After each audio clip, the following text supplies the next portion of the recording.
हाँ तो दोस्तों, प्रोसेस कॉस्टिंग का दूसरा क्लास होगा ये। देखो मैंने लिख के रखा है 5 नंबर क्वेश्चन। पिछले क्लास में 4 नंबर बनाया था और पहला दूसरा तीसरा ऐसे ही बोला था बना लो करके, मन हो तो, लेकिन बना के कोशिश करना और डाउट हो तो मुझसे पूछ लेना।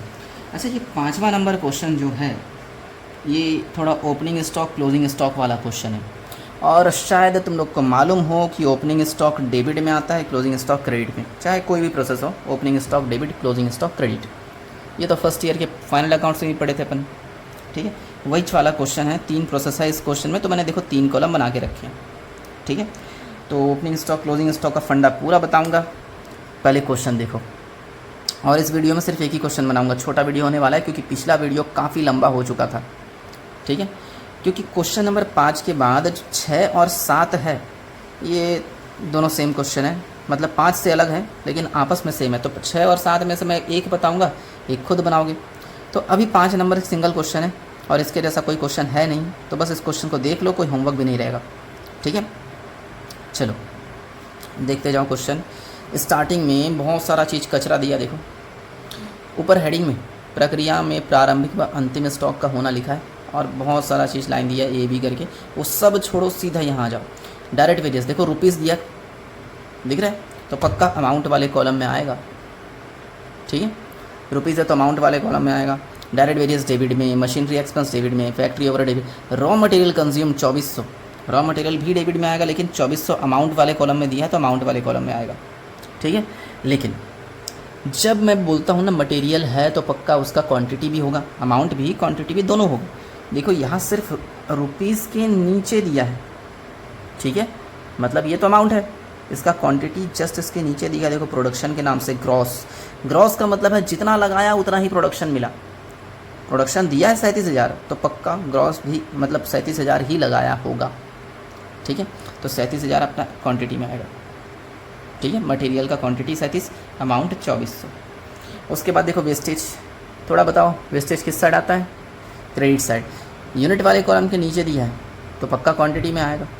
फिर देखो ओपनिंग स्टॉक भी है, क्लोजिंग स्टॉक है, लेकिन प्रोसेस ए में बिल्कुल नहीं है, प्रोसेस बी में है, प्रोसेस सी में है, तो ए वाले में देखने की ज़रूरत नहीं है। प्रोसेस ए तो बहुत ही सिंपल तरीके से बनेगा। बी और सी जब बनाएंगे तब फिनिश स्टॉक के बारे में सोचेंगे, ओपनिंग स्टॉक क्लोजिंग स्टॉक के बारे में। चलो मैं फटाफट लिखते जाता हूँ। सबसे पहले मटेरियल ही लिख लेता हूँ। मटेरियल अमाउंट में है 2400, क्वांटिटी में आएगा 37,000। पता चला कैसे? क्योंकि दे दिया क्वेश्चन में यार। फिर डायरेक्ट वेजेस, वेजेस को किस कॉलम में लिखूँगा, बिल्कुल अमाउंट में। फिर मशीन एक्सपेंसेस, ये भी अमाउंट में आएगा 360। फिर फैक्ट्री ओवरहेड, फैक्ट्री ओवरहेड भी अमाउंट में आएगा 200 रुपये, सब कुछ ख़त्म। उस तरफ एक आएगा वेस्टेज, वेस्टेज क्वांटिटी में नहीं है, हाँ क्वांटिटी में आएगा 1000। इसका अमाउंट के बारे में कुछ दिया नहीं, अमाउंट डैश। इतना करने के बाद याद करो भाई वर्किंग नोट। इस क्वेश्चन में स्क्रैप वगैरह नहीं है, तो वर्किंग नोट में कॉस्ट पर टन की यूनिट है, यूनिट कॉस्ट पर यूनिट निकालना है। ठीक है, बताओ तरीका। डेबिट का अमाउंट प्लस माइनस क्रेडिट का अमाउंट, हालांकि माइनस कुछ होगा नहीं क्योंकि क्रेडिट में कोई अमाउंट नहीं है। लिख लेते हैं 2400 प्लस 640 प्लस 360 प्लस 200, माइनस के लिए कुछ नहीं है, डिवाइड बाय 37,000 माइनस 1,000। 37 में से 1 गया तो 36,000, और ऊपर का देख लेते हैं 2400 प्लस 640 प्लस 360 प्लस 200, तो ऊपर आ रहा है 3600। 3600 डिवाइड बाय 36,000, ये आएगा 0.10 पर यूनिट। ठीक है, अब यहाँ का जोड़ेंगे, यहाँ माइनस करो, बचा कुचा किस नाम से लिखेंगे, प्रोसेस बी के नाम से। 37,000 में से 1,000 गया तो 36,000, और यहाँ आएगा 3600। और चाहो तो यहाँ दिखा सकते हो कि 36,000 को ये कॉस्ट पर यूनिट से मल्टीप्लाई किया गया, और टोटल करके बंद, प्रोसेस ए ख़त्म हो जाएगा। प्रोसेस ए इजी था क्योंकि क्लोजिंग स्टॉक ओपनिंग स्टॉक कुछ नहीं है। अब आएगा opening stock closing stock process B में, और हमेशा ओपनिंग स्टॉक स्टार्टिंग में लिखा करो। देखो यहाँ जो material wages, machine expense, factory overhead, ये सब भी आएगा, ये सब पहले मत लिखना, पहले ओपनिंग स्टॉक लिख लो। तो मैं ओपनिंग स्टॉक को पहले लिख लेता हूँ। देखो तो प्रोसेस बी में ओपनिंग स्टॉक कितना है, 4,000 दिख रहा है मुझे। ठीक है। और क्लोजिंग स्टॉक इस तरफ एकदम आखिरी में, क्लोजिंग स्टॉक कितना दिख रहा है 1000, ठीक है। इन दोनों को क्वांटिटी में लिखा हूँ क्योंकि यूनिट के नीचे दिया है। अच्छा, जब इन दोनों को क्वांटिटी में लिखा हो ना तो इनका अमाउंट भी निकालना पड़ेगा। सबसे खास चीज़ इस क्वेश्चन का, opening stock closing stock quantity भी होता है, इसका अमाउंट भी होता है। अमाउंट के बारे में क्वेश्चन में कहीं कोई इन्फॉर्मेशन नहीं दिया, लेकिन एक बात हमेशा याद रखना, चाहे ओपनिंग स्टॉक हो चाहे क्लोजिंग स्टॉक हो, इन दोनों का अमाउंट निकालने के लिए इससे पहले वाले प्रोसेस के कॉस्ट पर यूनिट से मल्टीप्लाई कर देना। अभी बी बना रहे, बी के पहले कौन सा बनाए थे ए का कॉस्ट पर यूनिट कितना आया था 10 पैसा, 10 पैसे दोनों को मल्टीप्लाई कर देंगे, अमाउंट आ जाएगा। उसी तरह जब सी वाला बनाएंगे, सी वाला, तो सी में भी ओपनिंग स्टॉक डेबिट में, क्लोजिंग स्टॉक क्रेडिट में, क्वांटिटी लिख लेंगे। अमाउंट निकालने के लिए क्या करेंगे, सी के पहले क्या आता है बी का जो कॉस्ट पर यूनिट निकलेगा उससे इंटू कर लेंगे। और ये एकलौता क्वेश्चन है ओपनिंग स्टॉक क्लोजिंग स्टॉक वाला। हाँ, एग्जाम्पल में एक क्वेश्चन और है, उसको खुद बनाओगे, कौन सा है भी याद नहीं आ रहा है ना। जो भी हो, ऐसा क्वेश्चन कभी आता है तो याद रखना, ओपनिंग स्टॉक क्लोजिंग स्टॉक का वैल्यू निकालने के लिए पिछले प्रोसेस के कॉस्ट पर यूनिट से मल्टीप्लाई कर देना। तो मैं यही करने वाला हूँ। ये 4000 है, पिछले प्रोसेस में 10 पैसा आया था, अमाउंट आ जाएगा 400। यहाँ पे 1000 है, पिछले प्रोसेस में 10 पैसा आया था, अमाउंट आ जाएगा 100। अब नॉर्मल क्वेश्चन जो भी लिखना चाहो, मटेरियल लिख दिए। हाँ, मटेरियल, इसमें क्वांटिटी नहीं है इस बार, देखो क्वांटिटी नहीं है, डैश, इसका अमाउंट भी नहीं है यार, लिख के क्या फ़ायदा, चल नहीं लिखना था, चलो छोड़ो। अब वेजेस लिख देते हैं, वेजेस कितना है 1200। फिर मशीन एक्सपेंसेस कितना 300। फिर फैक्ट्री ओवरहेड ये कितना है 225, इतना लिख दिए। एक वेस्टेज भी है, देखो क्वेश्चन में 1500, जानते हो वेस्टेज क्रेडिट साइड आएगा, ठीक है।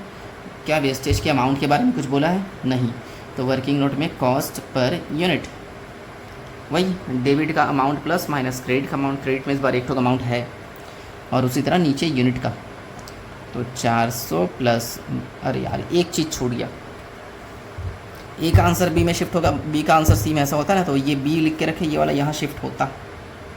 एक काम करते, मटेरियल की जगह लिख लेते हैं ना, छोड़ो यार, टू प्रोसेस ए के नाम से, ठीक है। ये 36,000 और 3600, चलो अब कर लेते हैं। 400 हो गया, 1200 हो गया, प्लस 300 प्लस 225 प्लस 3600, और क्रेडिट साइड माइनस के लिए एक ठोक बस है 100, डिवाइड बाय डेबिट का क्वांटिटी 4000 प्लस 36,000 माइनस 1500 माइनस 1000, देखते हैं कितना आता है। 4000 प्लस 36,000 माइनस 1500 माइनस 1000, मेरे को कैलकुलेटर चेंज करना पड़ेगा, बहुत अटकता है। फिर 400 plus 1200 plus 300 plus 225 plus 3600 minus 100, ये आ रहा है 5625 डिवाइड बाय 37,500, तो आ रहा है 15 पैसा, रुपीज़ 0.15 पर यूनिट, ठीक है। अब बस प्लस माइनस करो, बचा कुचा प्रोसेस सी के नाम से लिख देना, प्रोसेस सी, डेबिट का जोड़ेंगे और क्रेडिट का माइनस करेंगे, इतना ही और इतना ही आता है, टेंशन वाली बात नहीं है। क्वांटिटी में आएगा 37,500, अमाउंट में आएगा 5625, तो टोटल 5725 हो जाएगा। यहाँ भी 5725, यहाँ 40,000, यहाँ 40,000। Process B complete. Process C, सबसे पहले क्या लिखेंगे, ओपनिंग स्टॉक, और यहाँ आखिरी तरफ क्लोजिंग स्टॉक। चाहे ओपनिंग स्टॉक हो चाहे क्लोजिंग स्टॉक हो, उसका कॉस्ट पर यूनिट से मल्टीप्लाई करके अमाउंट निकाल लेना। देखो तो इस बार ओपनिंग स्टॉक कितना 16,500 और क्लोजिंग स्टॉक 5,500, तो इस 16,500 को 15 पैसे से मल्टीप्लाई करेंगे, इस 5,500 को भी 15 पैसे से मल्टीप्लाई करेंगे। 15 पैसे ही क्यों, पता चला, गुड। ये सब छोटी छोटी बातों को ना दिमाग में रखा करो, अगर दिमाग में नहीं रहता नोट बना करो। 16,500 इंटू 15 पैसे, ठीक तो है। फिर 5,500 इंटू 15 पैसे यानी 825, ठीक है।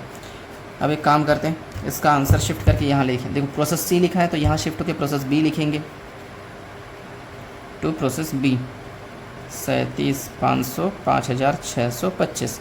मटेरियल तो नहीं है, वेजेस है, एक मशीन एक्सपेंस है और एक फैक्ट्री एक्सपेंस है।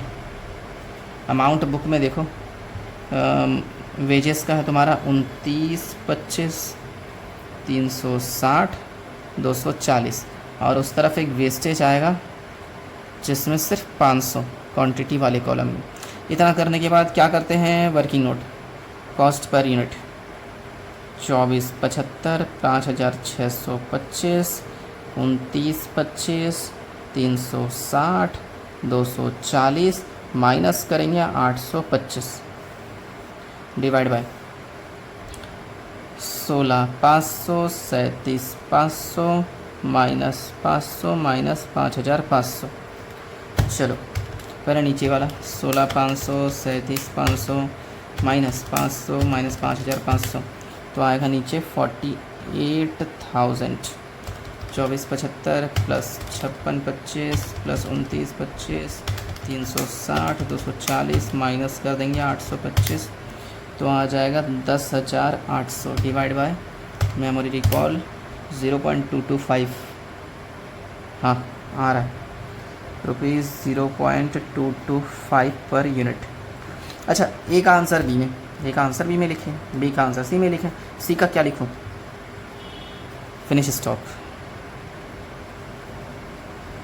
कुछ खास नहीं, जोड़ो सब कुछ माइनस माइनस करो, बचा कुचा लिख दो, इतना ही बचता है रे।